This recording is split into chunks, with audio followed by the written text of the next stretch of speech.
But out. Yeah. It's because you're sick, Paul. Well, it says we're live, but then it said you got disconnected. So that's why your microphone went out. It's because you know you're what? breathing into it.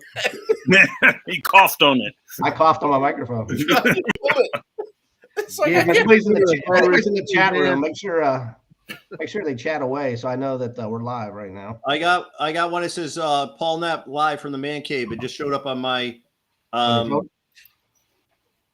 YouTube. All right, so we're live. Okay, but I don't see anything in the chat. Yeah, well, a lot of times that takes a second. There you go. Yeah, play scale soldiers there. Play scale. Yeah. All right. All right. Welcome everyone to the Man Cave. My name is Paul Knapp, and I will be your host for tonight's show. This is season number 2, episode number 9, and it is sponsored by. I got a couple sponsors tonight because I'm sick. We have Mucinex. We have Sinex to sponsor the show tonight. We have some P. Delsum. So we got it all working tonight for my cold. Hopefully, that won't mess anybody up tonight. Don't sit too close to your microphone. You might catch something from me. So, waiting in the green room is our special guest, John Michlig. He, as we've been talking it up for the last couple of weeks, wrote this book. I'm sure every collector out there has this book, this one or his other book that he has. So, looking forward to talking to him. As always, I'd like to plug new YouTube channels, and one other channel I'd like to shoot out a name for is Oscar Adventure. Oscar Adventure. Check them out. Okay. Ooh. Our new subscribers this week, we got 3 new ones: Wade and Ariel, Ernie's Attic, and Jack Hall. Jack was chatting in last week, so I added him to our list. That Next week, our special, familiar. Yeah, he was friends with Ace. All good. Next week, our special guest will be Murray Corrigan from Canada and Cruz Flores from the United States. We're gonna have a hockey game going on next week. Canada all right, that'll be awesome.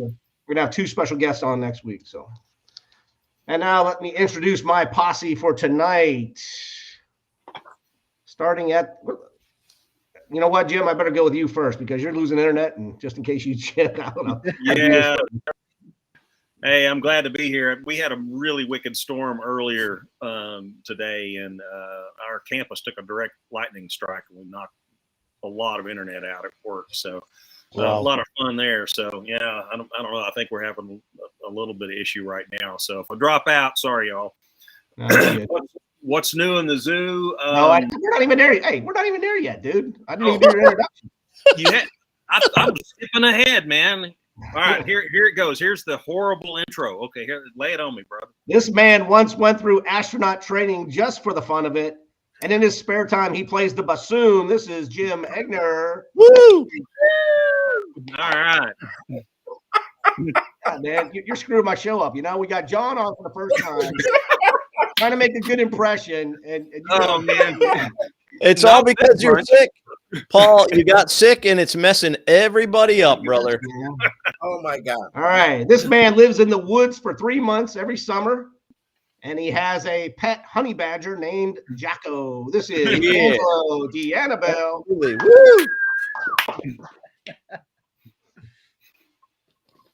Medic Mike, you got the internet? Man. All right. This man is straight up redneck, White Sox, and blue ribbon beer, and that's what we love about him. This is Medic Mike. Hey, let's be here as always. Woo. And last but not least, this man's motto is: if at first you don't succeed, quit. Just fucking quit. This is Stacey Armstrong. F-bomb. Woo! 100% correct. Man, Jim, I forgot to do the book thing. Yeah, that was my bad. Yeah, everybody's supposed to. I screwed that up all the way around. Does everyone have a different one? Does everyone have a different one? I have the Army one. You got the paratrooper. What do you got? I got the Army one. Jim and I have the same one. Oh, we almost had them all. Yeah, I know. Oh, well. It was pretty good. I think we did well. All right, Jim. Now we're going to go around the room like we always do and say, what's new in the zoo? So now you can say what's new in your zoos. Nothing. Thank you. Have a good night. You can do a Ryan then too. Oh, man. You know, somebody posted a Facebook page, Axis of Awesome. I started uploading a bunch of stuff. So Yep. I started going through some of my old files, realizing I had a whole bunch of stuff I never did get out there. So let's see, this week I've been catching up on orders. I'm down 2 printers right now, so I'm gonna have to get another printer. Today is day 11 of the Alamo Siege thing down here in Texas. So just history there. We need to do some kind of Alamo Defender GI Joe. That'd be kind of cool. Still working on the deep core drilling unit and a bunch of 60th anniversary stuff. Let's see, in the works, the Mirage 1 jet. I think I showed some sneak peeks on that one. This is, I think I showed you the really crummy windshield thing that I'm on, a super secret project. Here is the vacuum formed version, and I think I got it pretty close to usable now. So that'll kind of tell the difference between the two. You can't see me, and wrong one here. You can see me, Anyway, that's kind of one of the things I'm working on. I'm working on one of these, the takedown model version. These things, y'all remember the? Oh yes. Yep. The camera. Yep. All the handles that break off. Oh yeah. And anybody recognize one of these? This is hot off the printer. Troubleshooter solar cell. You got it. Solar. Yeah. So I guess I better shut up since I'm blowing everybody else's time. So. No. Well, we gotta. I can't wait to see that computer console. That one, I want to see that up on Etsy. And I know you don't want to print that other one, but that chamber, that the stasis chamber. Oh, because I have I have that 1/12 scale one that I was like so close to like sending you the blueprints and said, "Oh, Jim, can you enlarge this?" But I was like, "Yeah." I didn't think you would want to tackle that, but I saw that one. I'm like, he's got one. I'm gonna need him to. I'm gonna have to push you on that one because that's awesome. Yeah, I've got a whole bunch of stuff lined up. I don't know if you noticed that back there or not, but Yep. I got a bunch of stuff lined up for you, Angelo. I just haven't had a chance. Cooper's offline right now. That's all right, brother. You're slowing me down, so it's all good. You take care of house and home first. Yeah, you can see how Jim is back here. Somebody said you actually play the trumpet. Is that true? Yeah, once upon a time. I don't anymore. Wow, look at you. Band camp. Yeah, something like that. All right, Ange, you're up. What's new in the zoo? What's new in the zoo? New in the zoo. Still flocking like a madman. I haven't really had an opportunity to do much more than that. The 1/12 scale stuff. Someone warned me. A gentleman named Jason that goes on Instagram a lot, who started doing a lot of 1/12 scale custom uniforms and vehicles and whatnot, who does not do work for anyone else, said, "You're opening yourself up." And I said, well, I'll take what I can. I've been getting pretty slammed. People are starting to come out of the woodwork that want heads done, bodies to go along with the heads. I've done a couple more custom box sets. One of the big things for me, I was very excited about today.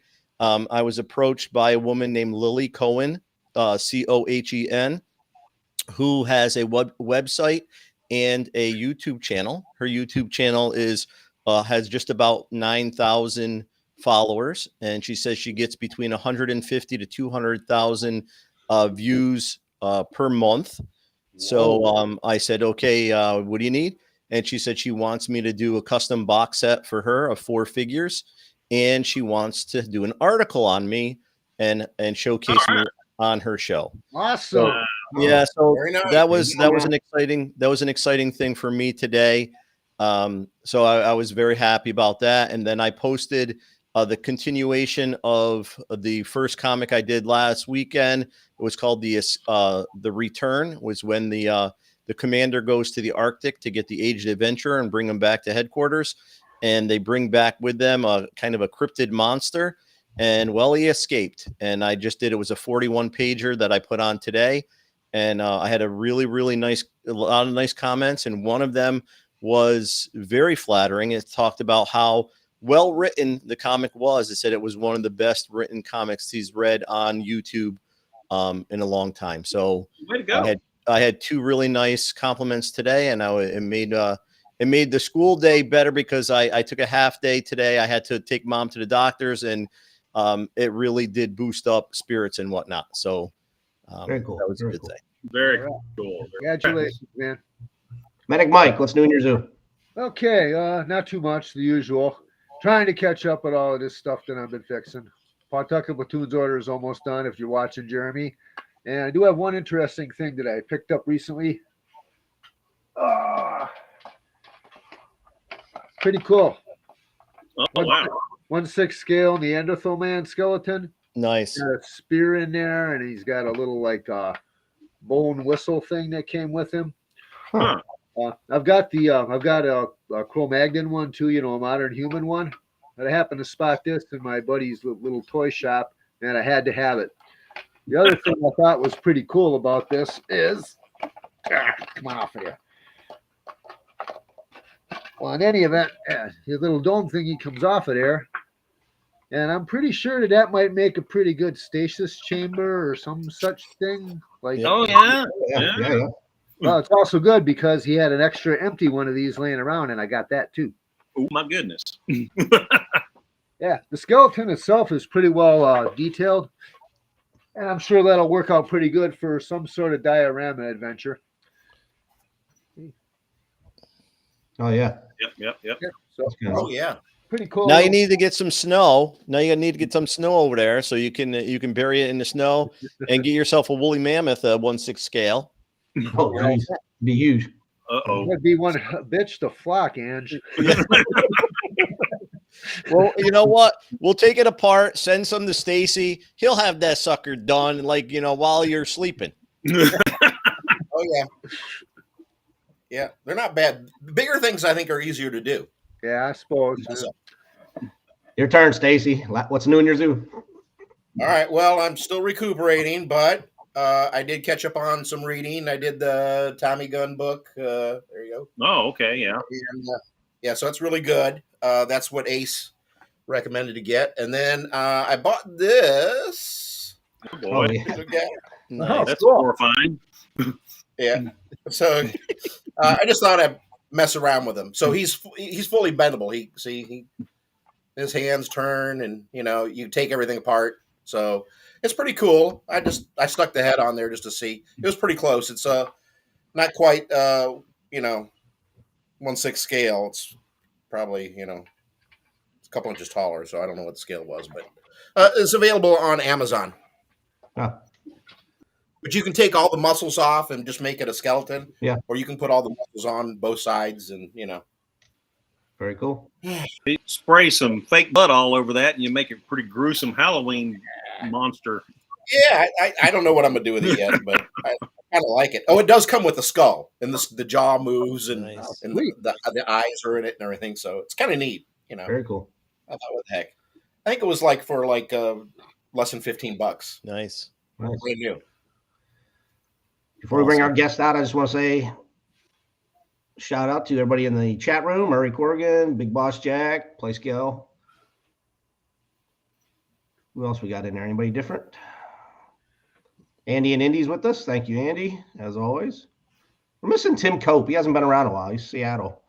Mike's GI Dojo. Thank you. Action Joe Figs. Of course, your wife's in there. Giving you support. That's so nice, Jim. That's so nice that your wife takes interest and she's willing to take part. And put up with y'all's crap, I know. I think she just, it might be she's on there to make sure that Paul isn't using the F word too much. I know that's Because I never do that. I have such a good vocabulary. I never ever swear. Uh-huh. Yeah. You don't work with the military. I work with the military, man. F-bomb is just normal, man. That's like, Hey, I don't want to keep John waiting any longer. He's already getting fidgety down there. I can see him. Let's go. He's got a lot to share. Bring him on. He said, I thought we were going to talk about books all night, not G.I. Joe. Did you look at the picture in the back of the book? I was like, whoa, who's that guy? And I'm like, wow, 30 years, brother. 30 years. Yep. So I'm going to bring him in and give him a little introduction as well. Uh-oh. Yeah, he's not ready for this. I'm looking at the picture in the back of the book to see what is that. What you talking about? Wow. All right, John, here's your introduction, John. Being an author, this man was once asked if he were on a desert island, what book would he bring? And his answer was, I'd bring a book on how to build a boat. This is John.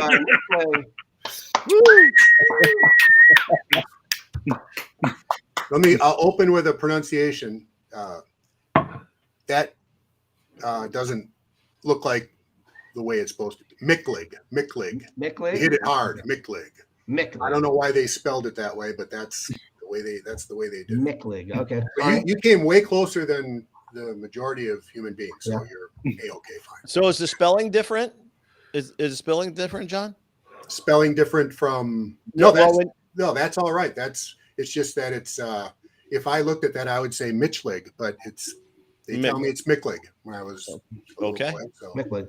German pronunciation? No, it is. I'm doing a little bit of research on that because the project I'm working on now is intersecting with, in an unfortunate manner, with my ancestry. It turns out it may be Austrian.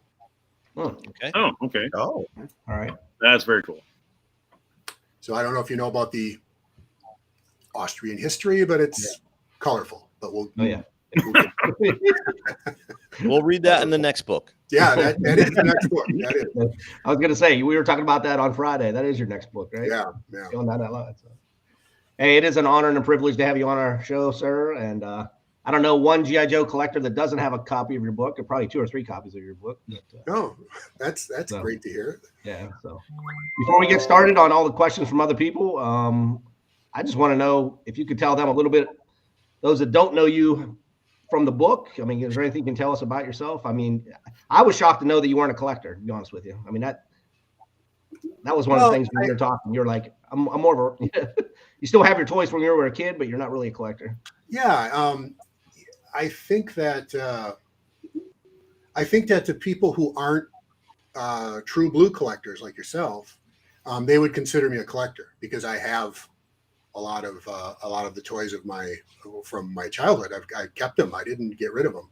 In fact, I'm moving my mom now out of our house, the house I grew up in, and that stuff is not going just anywhere. That's going to be taken care of. But I was never really an accumulator where I have to have 6 of these and 12 of those and all that sort of thing. So I do have, let's see, 1, 2, I have 7 USS Enterprises. I guess that's a collection. I have 12 Frankenstein models and action figures. That's a collection. And King Kong, innumerable. Lots of King Kong. So I am a collector of certain things, but the G.I. Joe thing, I limited myself to the things that I had in my youth. I kept those close, and some of the things that some of my friends had. I have one friend who passed away. Oh my gosh, it's 6 years ago now, and I just remember that we had a G.I. Joe cycle where we would play with our G.I. Joes. Let's play Joes. He'd show up at my house. He's got his materials, and I'd say, okay, and we're out and we do our thing. And for us, it was a great outdoor toy. It was a durable thing that you could do outdoors. And then, months would go by where we wouldn't have group G.I. Joe. It would just be me playing G.I. Joe and him playing with his G.I. Joes and arranging his stuff. But every now and then it would just come around to where everybody gets together and they play with their stuff. So everybody had a thing. So my thing was, I pulled it down off the shelf. No. This is my thing right here. And yeah, it's not big and complicated. I had the headquarters, and that was more of a personal thing to play with. But when I came to play with the group, this was expected to be there. And I mean, it's great to be the age I am right now. And there's the sound. Mm-hmm. Hey, that's the one in the back of the book. Is it the same one? Is it the same one? It's the same one. Whoa. So yeah, so keep it close by, and that's collecting, I guess. I don't need to get more of these. This is mine. This is my sound and my heft and the feel and everything. So that's I think that's legit. And also, just in the course of researching the book and everything following up, I have accumulated quite a few. I have a lot of GI Joes, but I wouldn't call myself, having met real collectors, I can't call myself a genuine collector. I remember the very first time that I learned that people even collected any kind of toys was I was with my current wife. We were dating, and in her neighborhood there was a comic book store, and I was a comic book guy, still am a comic book guy. Went in the comic book store, and there's GI Joes up on the shelf, and I gotta be later 20s at this time, 26, 27, and I didn't know. I said, "What? Why do you, Major Matt Mason, GI Joe? What's going on?" He goes, "Oh, people collect these." You're kidding me! You're kidding! So I did. I needed a uniform top. I needed a couple pairs of boots. I got some of those, and that's when I found out collecting even existed. Wow. So, John, let me throw a question at you. How did you hook up with Don Levine and decide to come up with this book? So, go ahead. I got lucky with that magazine, the publisher, and I suddenly didn't have to spend my own money to sneak off to New York and go to Toy Fair or whatever. This guy said, "Hey, look, we pay your way." I said, "Really? That's a thing?" "Oh yeah, we pay your way. You get on the plane and you go out there, and we need coverage of the convention. It's on an aircraft carrier." I said, "Well, sounds great." I think I pitched it to him, and he said, "Yeah, let's do this thing." So off I go to New York. It's my second time there. I'm trying to act like I know what I'm doing. I get on the aircraft carrier. I've got some great pictures of everybody set up and everything, and meeting all these people. And then they had a press conference, and Kirk Bazigian was there giving a presentation, and their new line was being presented basically. And this is the absolute truth. I look over to my right, and there's a man sitting there, and he's in profile to me. And there's like little have to be grandchildren around him. And he's bent over like this, and he's looking up, and he's just got this look on his face like he's watching his son graduate from college or something. And so when it was all over, I swear this is true, I walked up to him and I said, "You invented GI Joe, didn't you?" And he said, "Yes, I did." And it was Don Levine. Wow. Oh, wow. And and I have a picture of it that I took. I don't know how I snuck it, because we're talking pre-iPhone and all that, of course. And I kind of, did a little side shot there, and I still have that picture of him leaned over, and he's looking just like this and watching. He's just got that really proud look on his face. So he gave me his contact information, and he said, "Well, there's a lot of stories. You might want to hear these." I said, "Yes, I think I do want to hear these stories." And that's where it started right there. Very cool. Very cool story. Excellent. Good story. Ask away, gentlemen. All right, who's next? There was one.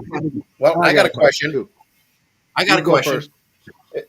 John, is this any of these pictures of you in here? These kids? Oh boy, I got to remember. I think Terrell Ashby's in there. I think for space, I didn't want to put myself in there again, so I don't think any of those are. I don't. Oh, okay. How come nobody's hunking around this thing? Come on. This is a big guy. That didn't come with a figure. I think in the front of the big one, there is my picture of me with my. We're talking about 30 years ago now. It's hard to remember things like this. Let's see. I think if you look in the front of the small book, in my preface to the book, you will see a picture of me. There is a picture of me as a little kid, I think, up front. So how did you decide who got to be in the book, the pictures of the kids? Oh, that the internet there. Yeah, there I am. And that you see right there, that's my all-terrain vehicle right there. That is the vehicle. So the internet was just catching on, and there were chat rooms, sort of, not quite live. You left messages and you would see these trees of messages. And I just put it out there. I said, look, there's a collecting community I'm learning about and everything like that. And I'd like to be able to include other people's experiences with what I think is the greatest toy ever made. And it didn't take long. We got a lot of really, really nice pictures. I wish they would have given me 4 pages, 2 spreads to do it in, but they said, no, we don't have enough pages. So I could only put that many in. Very cool. Sweet. Hey, John, I got one for you. How did Mr. Levine take the collecting thing? Was he really surprised to see that Joe was so popular so many years later, or did he kind of take it in stride? He had no idea that this was a thing, and that's why the picture that I took on the aircraft carrier at that press conference, when he's just seeing all this around him. He was not a guest at any sort of shows or expositions or anything like that. That wasn't happening back then. And suddenly he sees that there is this community of people that get together and they exchange and collect things like that. So that's why when I told him, I think there's got to be a good story behind how this was all created. He said, well, yeah, I think I would love to tell you this story. And I think it was that same day, that very day, we sat down for a while, and he was telling me some of the misadventures that they had gone through. I'm just the whole idea of having to go to China, for instance. You got to go overseas, and now you're going to manufacture overseas, and you really have not done that before. So you just got to go over there and figure it out. Just figure it out. And a funny thing happened when we did the Masterpiece Edition. Which was completely strange. Suddenly I'm making a product, an action figure. And oh, by the way, there's a book included. He went back overseas to get these retooled and everything, it was just amazing. And now back then we don't have this kind of communication. So I would get phone calls at 4 or 5 in the morning. 3 maybe in the morning, heavily accented person, of course. And he or she would be listening to somebody who's saying something, and then that person who could convert to English would then ask me. And I remember one of the things they asked me, and I think this will all ring a bell with you guys because you're GI Joe guys, you know about this stuff. They told me they had a little problem. They had a problem in that when they were pulling legs and forearms out of the molds, there was little swirling, they called it, going on. And I said, on the plastic. I said, that's not swirling. That's the hair on GI Joe's arm. When I had my GI Joes all have the hair on their arm. I thought it was there on purpose. And they have a different sense of humor than us, I think. He didn't laugh when I said that, but he said, "So, you would like us to keep that?" And I said, "Yes, you will keep that. That is that swirl on the forearm and sometimes on the leg, lower leg, and everything. That's men have hair on their arms and their legs, and that problem was solved." Wow! I never heard that. That's excellent. Mike's GI Dojo, I think you were kind of leading into this. He had a question in the chat room. Says, can you talk a little bit more about locating the lost molds for the Masterpiece figure? I mean, is there any story behind that other than just going over there? The Rotocast head mold itself. There was a lot of stories about what happened to it. Sank on a ship and all kinds of craziness. Oh, there was I was hearing all kinds of stories, and nothing that I found out was in my mind definitive. So I don't know what really happened. But I remember that there was like 5 or 6 different almost folklorish stories about what happened to the original molds, what happened to blueprints and things like that. I honestly expected when they invited me to go to Hasbro, I honestly expected to be led into a warehouse and everything would be there. And I would just say, well, give me two of those, I need one of those. But that was not the case. There was a rather large room, and there was some of their older products and stuff were in there, but it was not comprehensive at all. They didn't. Some of the stuff. There's a story about trying to get rid of it by going offshore and tipping it into the sea, and then it came back in, and they had to then clean that up. The state or the city or something came after them, and they buried it all into their back area that became a parking lot. And then the parking lot, when the weather would change, some of these compounds would bubble up. That was, in fact, that was their. I am mixing up the two stories. They had a product, a slime type product, and that was a big problem. They lost a lot of money because of this stuff they had in a container, and then they had to get rid of it, and they buried it, and it expanded and everything. And that's why when the G.I. Joe thing came up, it was hard enough to put forth the money, the travel to do it overseas and everything. But then they also were still cleaning up the mess from the toy that was causing rashes on kids and stuff, and they had to recall it and bury it and all that stuff. So was it your idea or Don's idea to have the figure with the book?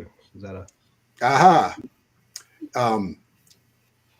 Back in the old days, we used to, when we do interviews, we would put a little tape recorder down there and turn that thing on, and we do the interview. So I was in Pawtucket and just asking him everything, writing it all down. We're going. And so then I stopped everything and I said, there is no G.I. Joe anymore. He goes, well, there's a G.I. Joe. I said, no, there's not a G.I. Joe. I'm talking about the G.I. Joe that looks like this and has you can flex him all over the place. Even try the fuzzy hair again. All that stuff is gone. It's gone. That's what G.I. Joe is. And he said the thing that we kept hearing over and over and over again, nobody wants that old body anymore. And I said, you're kidding me. You are kidding me. And I said, you remember being at the convention? Do you remember seeing the people with the G.I. Joes? And the new ones, they mold, but they're not fully articulated men of action. We need a fully articulated man of action. You got to take that arm and go all the way with that thing. That's what we need. And he said, well, tell me more. And so basically he invited me to pitch. So I pitched and I said, look, what if there's a great story here? There's your story. I've listened to all these people telling their story. That's why it's, in fact, in first person, because there was a lot of conflicting memories. And I just thought it was easier to do a he said, she said type thing. So that's why it's all in their voice.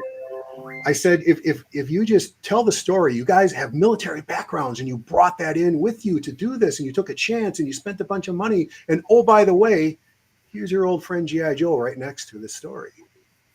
And he leaned back and he said, you got a thing right there. That's a thing. Let's do that thing. So I could tell you that story and you could say, well, but I can also play the tape for you. It occurred on the tape. And so that in fact protected me later on when we were dealing with some other stuff. But then he went back to Hasbro and I said, well, how are we going to get that from Hasbro? And he said, nobody wants that body.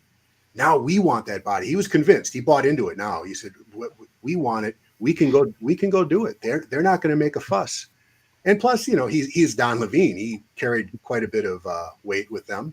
And so he went in and he said, look, these sorts of toys, action figures, they get smaller and smaller. But if we go back to the original, we now have people who are in their mid-20s with a little extra money. We can make this palatable to where it's not just an action figure in a box and your wife is going to give you some trouble for that. No. You're going to read this scholarly book that comes telling you how this book was, or how this product was created and the people involved and everything. And, oh, by the way, here's a G.I. Joe, by the way. And they thought, well, why not? It's not gonna hurt us. So we had to buy a license, And I just remember, I'm just a guy from the Midwest, and this paperwork is in front of me, and there is a lot of zeros after this number. And Don says, "Well, you half of this is," and he's doing the math for me, and so get that to me, and we'll. And I'm just going, oh my goodness, wow! That's I'm paying my school loan off, and just met the woman I married and still am married to, and everything, and that's going to be tough. So yeah, rolled the dice, paid more money out than I've ever even seen. Really, it was just amazing. But fortunately, things worked out really well. John, I wanted to ask you in regards to the choice of the figure. Was there ever a thought to have the adventure team fuzzy hair figure to be in one of the boxes? Naturally, when you pitch a thing like this, you want to pitch forward a series and things like that.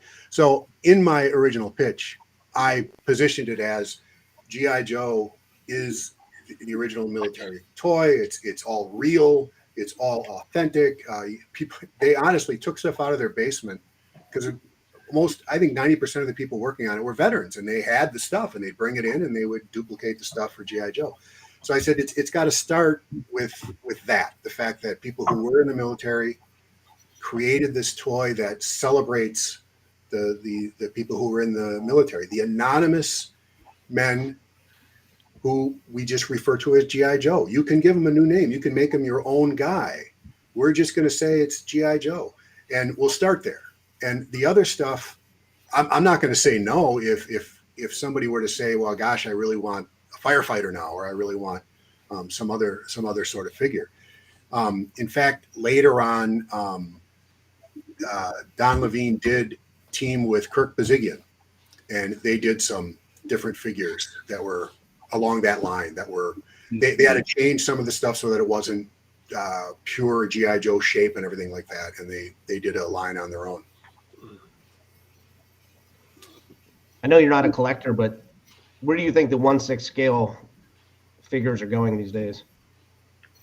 I mean, Hasbro for the 60th anniversary isn't even making one this year, Well, I find it odd. I just thought it would just cycle again, that they would say, well, we did this 30 years ago, and now another 30 years have gone by. And I mean, look at us. We're fully capable of throwing down the old Amex and grabbing another thing to show our grandkids now, not forget our kids. We show our grandkids this stuff now. So I thought they would go, I really did think they'd go down that road. It's anyone's guess as to why they decided that wasn't worth doing nowadays. Yeah. Now they do the smaller G.I. Joes, Real American Hero type stuff, which it to me is it's past me. I don't know anything about that stuff. Never played with it because at that time puberty hit, and you were chasing girls around and you weren't buying the little G.I. Joes. They seem to be keeping track of Real American Hero. That comes up in cycles as far as I can see. But no, they just don't want to reintroduce that whole thing. And I think the adventure part of it, like a guy in a 6-wheeled vehicle looking for a mummy, come on. That's going to work anytime. So maybe if they're watching, they'll bring that back. Any other questions from you guys? I got one for you, John. Appreciate you did with this book and the figure. The Timeless Collection really sparked the whole re-energizing, I think, of the whole 1/6 scale for Joe back in the 90s. I was working for a book retailer, and it was a big deal when it was coming out. I remember we went to market, and I got you weren't there, but Don was, and I got a signature of him before the books came out. So we were really looking forward to all of that. And it's still a collectible thing to this day. So I mean, you did something amazing there, and we're real proud of that. Thank you. Well, and you probably don't understand how important that is to I collect. I've collected for, since, well, I had my stuff when I was a kid. I started collecting as an adult collector, and your stuff came out just a few years later. Really energy to keep looking for the vintage stuff, and I think a lot of the classic collection stuff, like Paul has, is a direct descendant from the energy that was produced by you that book with the figure. I think if it's been a book, it would have been a different story. And not trying to use puns here, but I really think it would have been a different all the way around. I know the timeless collection figures led the whole product line. I don't know. I know you weren't really involved much with that. I don't know. Do you know much about the stuff that followed the original Masterpiece Edition that became the timeless collection? Do you know much about that? No, not really. It wasn't like they needed to consult me for any of that stuff. And obviously, when you look at the timeless collection, not that there's anything wrong with the timeless collection, but it didn't have things that I would have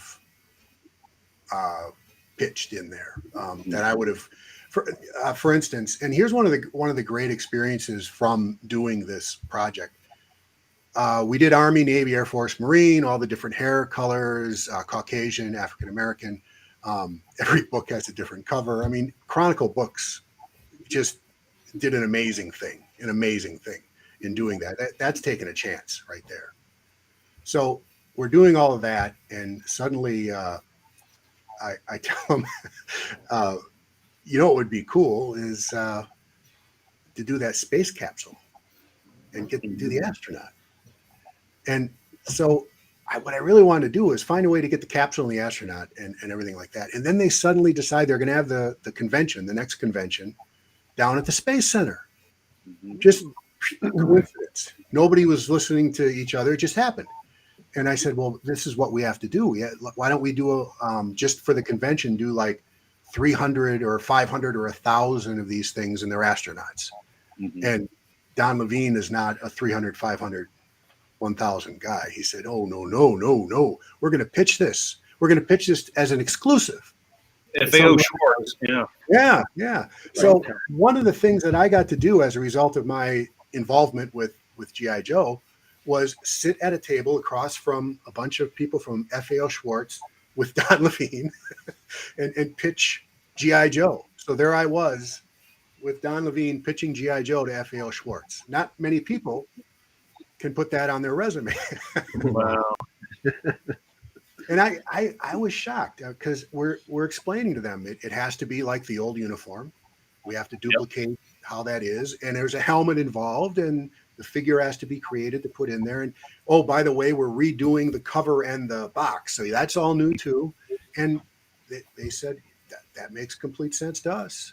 So that worked. The second book you came out with, was it just an easy transition from the history book? Like I said, the first book, because I had to move kind of quickly on the first book because we were making a product, and the book was just part of the product.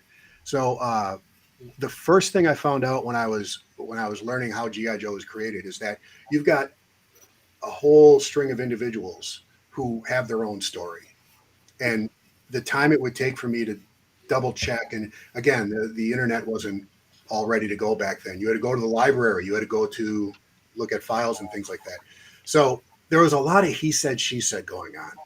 And there wasn't time for me to make sure that what this person is saying is exactly correct and jives with what's going on here. So I said, let's make it an oral history, because everybody has their own personal memory of how things went. And just the idea that most of these men, I think all of them that I was dealing with, had a military past. Most of them were actually saw combat.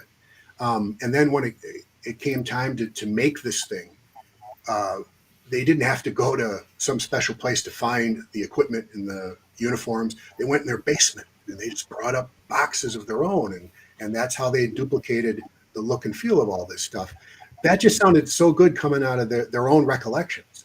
I didn't want to waste it on third person and everything. Plus, again, I admit it made for a quicker project to do it that way, to just get from idea to launch of the very first GI Joe with a little bit of epilogue, and then they said, well, this was interesting enough. Let's go ahead and dig deep and do the real thing, and that's what this ended up being, the big book. Yeah, I've got that book somewhere. I just couldn't get my hand. Well, I think we all have that book. Yeah, you gotta. It's the real story. And there's another thing was all these photos in here were taken locally. So I was able to find from my collection, other people's collections. I didn't have to travel too far. That's how universal all this is. I put out the word, again, pre-internet. I need a deep sea diver. And boom, you've got this thing, and you're in the studio and you're taking a picture. So the community, even before you've got things like we're doing right now, the community was already there and already approachable, and you could interact with them. Did you this is going way out there, but along about the same time as the Masterpiece Edition GI Joes came out, they did a Star Trek Captain series, Masterpiece Editions. Did you have any involvement in that? I know they had the book and the figure, and the box was almost all exactly the same. So somebody was definitely, if you weren't involved, leaning on that idea hard. Unfortunately, I had to sue Don Levine. Oh. I wasn't sure if you were going to talk about that today. I didn't want to go there. He pitched my product, and a person whose name I won't mention for his sake, or her sake, let's say, sent me an email and said, hey, why is Don in town and you're not? He's pitching us Batman and Superman and these, and I said, I don't know. So I asked him, and he said, I don't know. And that was not good, obviously. So there had to be a lawsuit. There had to be. There I am. My wife's pregnant with my first child, and we're dealing with lawyers.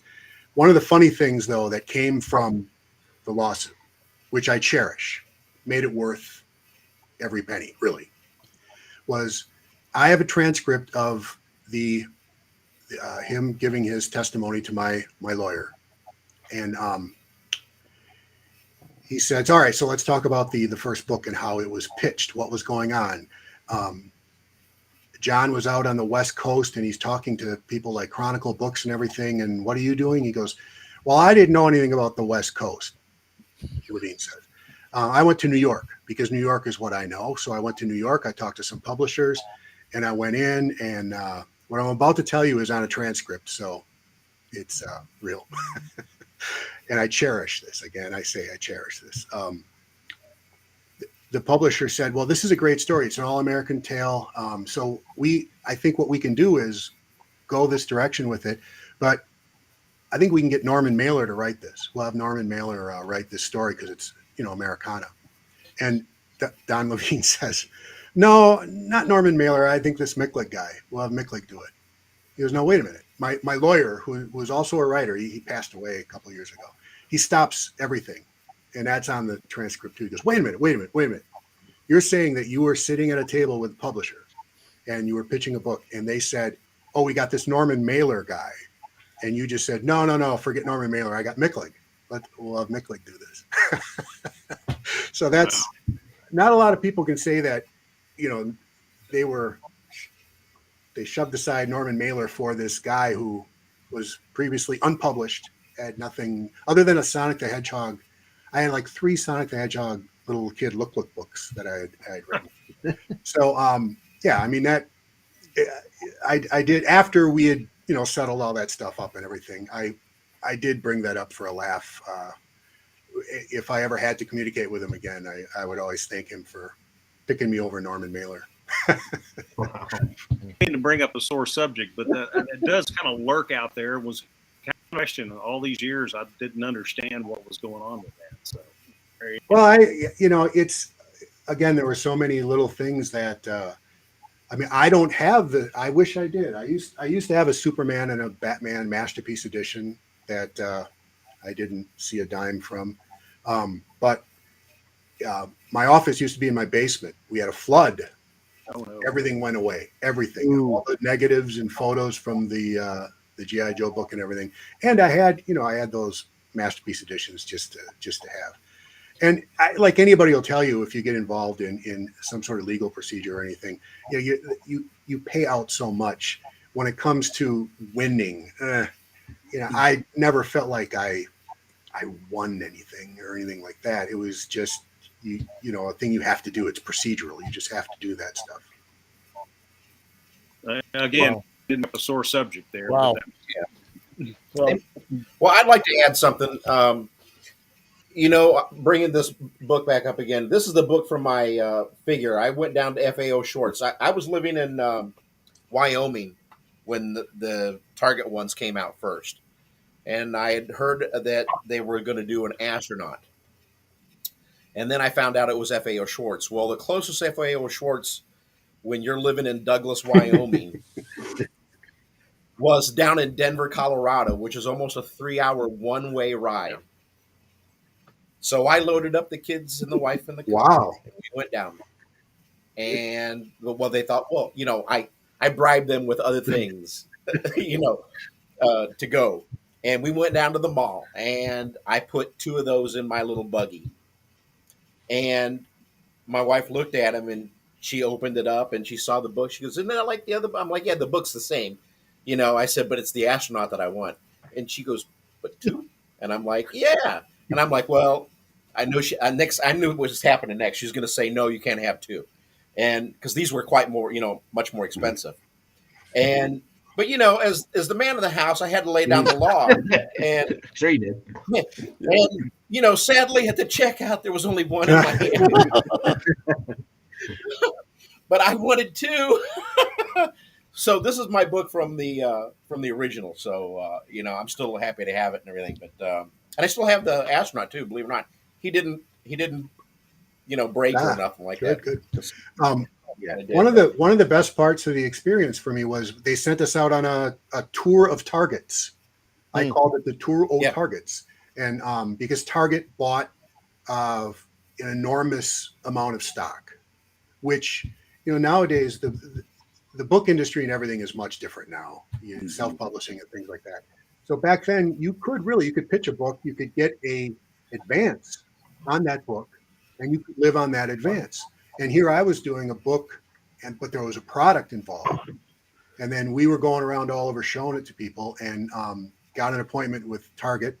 And Target says, we want to do this, and we want something that's exclusive to us and everything like that. And we say, hey, we're into that. Why not? So that was a big deal. That I think I participated in the pitch meeting via phone. We didn't have this in those days. And to find out that a major chain store is just going to buy them unreturnable. That's the thing about books. Books go out, and you don't get a royalty on what the bookstores put on their shelves. You get a royalty on what's sold. Mm-hmm. And here they were buying it as a product, like it was heads of lettuce or cans of beans or anything like that. Right.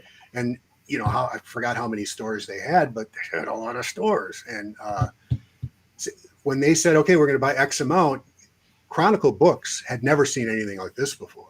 So oh my gosh, they thought this was the greatest. I thought it was the greatest thing in the world, obviously. And so here we got, Army, Navy, Air Force, Marines, every different hair color, Caucasian, African-American, all these different combinations that they would like to have, and they're shipping, and they say, okay, we need you now. You got to go to these Targets and sign them and stuff like that. And I said, hey, you want me to wash cars? I'll wash cars, for God's sakes. This is a major bonanza as far as I was concerned. So Don went on one wing of the continental United States, and I went the other direction, and we were touring all these targets. And I have a picture. I have a couple of pictures of me sitting in a Target store. You buy your underwear and your antiperspirant and everything, and suddenly there you are at a table with a giant picture of yourself hanging over your head. And I mean, imagine you're just walking through Target. You don't know what G.I. Joe is, and here's this guy on a picture with a doll. To them, it's a doll. And what? He's here for what? There were a lot of people who would look and say, well, what's that all about? But then there were, again, people who were our age, didn't know this thing was lurking. And they would go, what the heck is this? And I go, oh, it's the story of the creation of the G.I. Joe. Oh, so you get a book? Yeah, you get a book and the G.I. Joe. You get a G.I. Joe with it? How many times I heard that? You get a G.I. Joe with it? And where do I pay? So they would, and it was so gratifying to be out there and have people thank me for bringing back their friend. Mm-hmm. And I would correct them. I would say, well, I had the same friend. I just happened to want to know where he came from, and Hasbro brought him back. I'm just a passenger. But they say, oh, but well, thanks anyway. And a lot of women bought him because it was a gift. It was a sure hit gift for the husband, for the brother, for whatever. I would get a postcard every now and then from somebody who somehow found out. Oh, through Chronicle, they would get them at Chronicle, and they would say, I wish you could have seen my brother's eyes, or my son's eyes, or my dad's eyes when he saw that he had his old friend back. They didn't say toy; they would say his old friend or his old companion. So that was a great aspect of the whole thing, was meeting those people. Wow. When I went to buy my first set, like at Target, I waited. I got the sale ad knowing that Sunday was going to be the debut for the G.I. Joe, and I went to Target, which is a 50-mile drive one way, so it's 100 miles just to go get it. But anyways, so I got to Target and I had 2 shopping carts, and I loaded roughly 20. I think it was about 16 or 18 of them, and I put them all in the cart. And then the lady started checking out, and she's like looking at a little on one, and she lifted up and she goes, "What's this?" And I said, "It's a copy of a 1964 G.I. Joe, and it comes with a book." And she goes, "They're all the same?" Mm-hmm. And she's looking at the price, and she's going, "These are like $49.95 a piece." She's sliding them across, and then she reads the price out at the end, and I think I almost had a heart attack. I started peeling out the money. I was like, "Oh my God, my wife's going to kill me when I go home." So I hid some in the shed.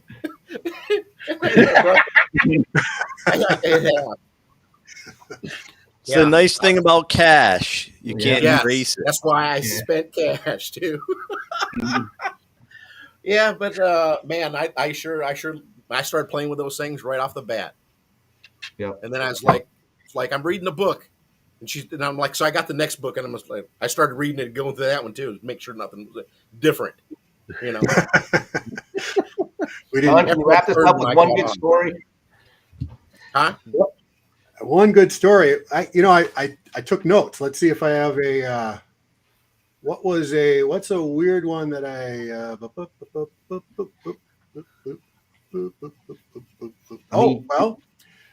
Here's something to maybe look forward to. I don't know if you've seen the film Rustin. Have you heard of that film? No. Rustin, no.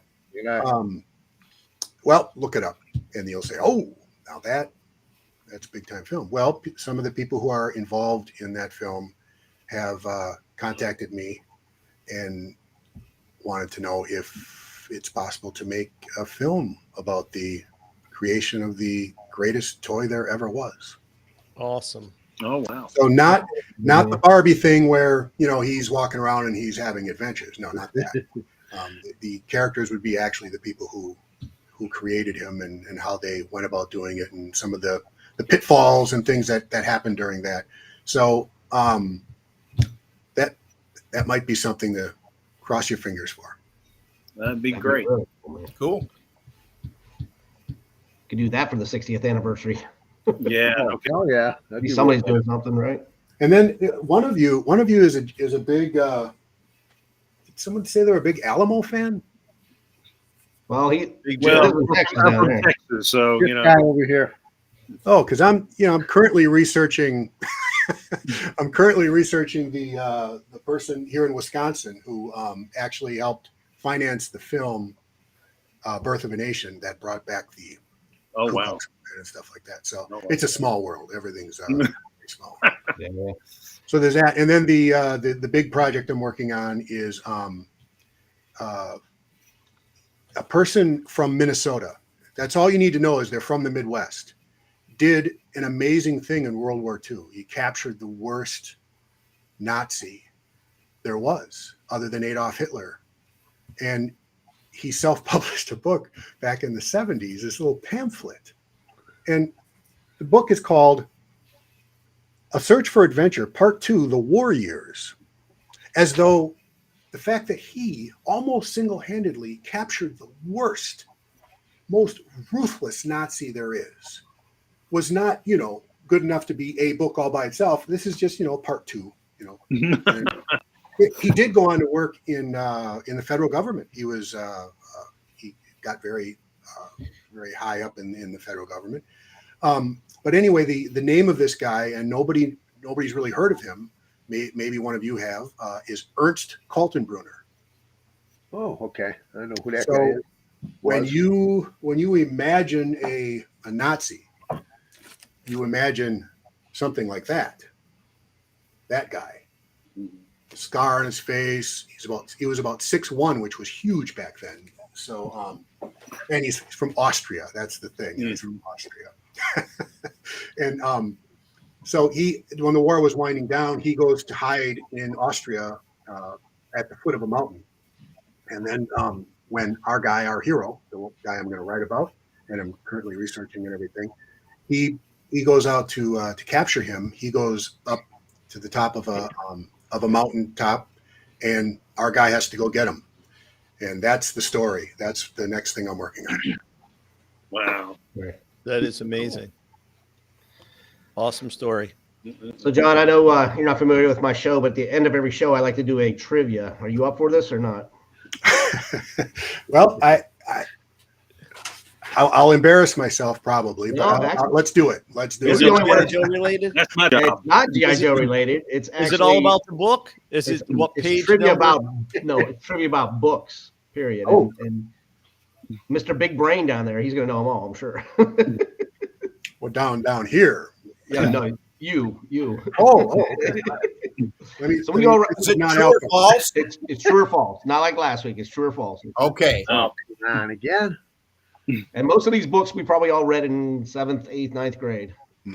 So true or false, we're going to start at the top, work our way around. Everybody gets 3 questions, okay? Starting off with you, sir. Dill Harris from To Kill a Mockingbird is based on a famous musician. True or false? Who was that too? Was that You. Stacy? Your top is Stacy. To Kill a Mockingbird. Yeah, I know. I watched the movie one time. Musician, huh? I mean, me too. Based on a famous musician. Yes or no? True or false? False. It is false. It's based on an author, Harper Lee. Mm-hmm. Medic Mike. Yes. George Orwell's Animal Farm was fought over by various publishers for the rights. True or false? I'd have to say that's false. That is false. It was actually rejected by 4 different publishers for political reasons. mm. Angelo. F. Scott Fitzgerald died thinking The Great Gatsby was a flop. True or false? True. That is true. Man, you guys are kicking ass tonight. Jim. A Tale of Two Cities by Charles Dickens directly inspired one of Christopher Nolan's Batman films. True or false? Man, I have no idea. True. That is true. It was Dark goofy Knight enough to Rises. be true. I would go true just because it was so far flung. Yeah. All All right, sir. Our special guest tonight, John, the author of Lord of the Rings, hated his own book. True or false? Interesting side note: I've never read Lord of the Rings. Wow. Whoa. Wow. Yeah. Lord of the Flies. Lord of the Flies. Sorry. Lord of the Flies. Oh, Lord of the Flies. That changes things. Yes. Yeah, that changes things. Yeah. Lord of the Flies, I did read. Good book. I would say it wouldn't be interesting if he didn't dislike it. I think he disliked his own book. It is true. William Golding called it boring and crude. Wow. Called his own book boring and crude. Back to the top. The Scarlet Letter, the letter A, features a real punishment used by Puritans back in the day. True or false? True. That is true. Yes. Medic Mike, John Steinbeck's wife destroyed his first manuscript of Mice and Men. True or false? If it's true, I have to kick her butt. That's a great book. I'm going to have to say that is. I have no clue, so I'm going to guess. True. It is false. It was actually his dog actually ate it, Really? and it took him 2 months. It took him 2 months to rewrite it. And that made it better. It's a good thing it's a better book. Angelo, Frankenstein was written by an 82-year-old man. I know the answer, but Angelo doesn't. No, I'm gonna say false, but I have no idea. That is false. It was Mary Shelley, who was 19 years old. 19. 19 years old. There's a lot of weirdness behind the writing of that book. Yeah. You could write a book about that. That's Yeah. Jim, the Grapes of Wrath gave Route 66 its most famous nickname. True. It is true. Yes, sir. John, Starbucks is named after one of Moby Dick's characters. Starbucks coffee. never thought about that. I'd say no. It is true, sir. Ooh. It is. Yeah. Novel by Well, I have to go to Starbucks tomorrow anyway. There you go. Ask them. Because on your birthday they give you the freebie. So Oh, yeah. Oh, happy birthday. There you go. It's your birthday, huh? Happy birthday, yes. It's the last one I'm celebrating. After this, it's all, or I'll count backwards, I think. Last round. Stacy, you're up. George Orwell was fighting for his life while writing 1984. True or false? True. It is true. He had tuberculosis and he died a year after he published it. Oh, okay. Medic Mike, last question. The Catcher in the Rye is set after World War I. True or false? True. False. It was set after World War II. Luckily, that's still after World War One. Yeah, I guess you're right. Trying to help you out there, Mike. Angelo, Riddle is the name of the enigmatic neighbor to Kill a Mockingbird. True or false? Can you say that again? I kind of missed Riddle is the name of the enigmatic neighbor in To Kill a Mockingbird. Riddle. As I don't. R-I-D-D-L-E. I'm gonna say false because we've seen it and I've read it. I don't remember that name. Riddle. False. It's Radley. Yes. Why? Boo Radley. We had a Yeah. Boo Radley lived across the street. Boo Radley. The whole Yeah. story in and of itself. Celie and Nettie are the names of the sisters in The Color Purple. True or false, Jim? False. That one is true. Yeah. Celie and Nettie. Listen to his wife. Last question, sir, to our special guest. Samuel Longhorn Clemens is the pen name used by Jack London. No. No. You're saying false? Saying false. It is false. It is Mark Twain. We're gonna give that one to Angela. Angela gets that one. Angela, I'm a literature teacher. It just I can hear her in the background. So hey, John, I'm going to bring you up big, and if you just want to give us a whatever you want to talk about. I know you don't have a YouTube channel, but I mean, if there's anything else you want to talk about, you want 5 minutes of fame in 30 seconds or less.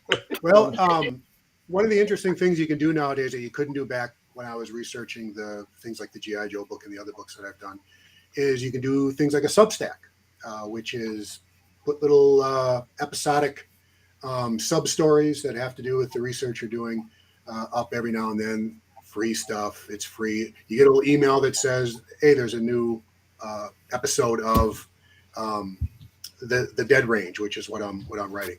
So if anybody would like to subscribe for nothing, you just push the little button to my Substacks. Send an email to my first name, last name at gmail.com, and I'll shoot over the information you need to click. So that's interesting. And then what you will learn is the most interesting thing to happen in Austria as the war closed was not happening in the Monuments Men. No. It was the capture of Ernst Kaltenbrunner. Remember who told you that. Awesome. The movie will be coming out soon, right? I don't know why not, because I'm sorry to talk about non-GI Joe. Well, this is a GI Joe. This guy is GI Joe. He climbed up this mountain to the cabin at the top, where a person who is, no one knows what he looks like, but he knows he's got to capture him. The war's winding down, and he's with his SS officers, and he goes up to the door dressed like a mountain climber. He's got guys hiding in the woods, and he's able to arrest the worst Nazi ever.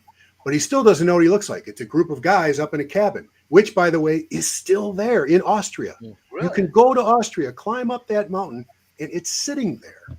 It's right there.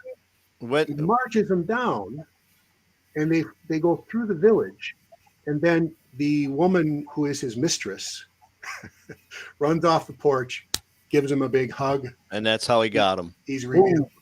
She was pregnant with twins. Oh my! And she had twins. So the worst Nazi from World War. When is this? When are you foresee having this book released? I got to get the words down. I need someone to put a gun to my head and say, "Hey, there's a date. You have to get this done by a date." Yeah. Like I said, I mean, this guy, the guy who did this, he made this little pamphlet, and he's so humble, you know. And I went and I looked up all this stuff, and I talked to the different people and read the paperwork, and oh my God, I can't believe what he was able to do and what was going on around him. I mean, the Monuments Men, all that stuff was going on in Austria, in that area. The reason the stuff that the Monuments Men found, the different art treasures and everything, the reason they weren't destroyed is, for some reason, this Kaltenbrunner guy said, gave an order not to bomb the cave that it was all in. So he did one good thing, okay? He did one good thing. He saved that stuff. But then, you know, he was captured red-handed by a guy from Minnesota, and a real GI Joe. There you go. Very Very cool. nice. Very cool. Yep. Well, I want to thank everybody in the chat room. Thanks to our special guest, John. I appreciate it, sir. And everybody else, have a great week. See you next week. We have Cruz Flores and Murray Corrigan on next week. All right. Thanks, everybody. Happy birthday, John. Feel better. Happy birthday, John. Oh, Thank good you. everyone. Hey, John.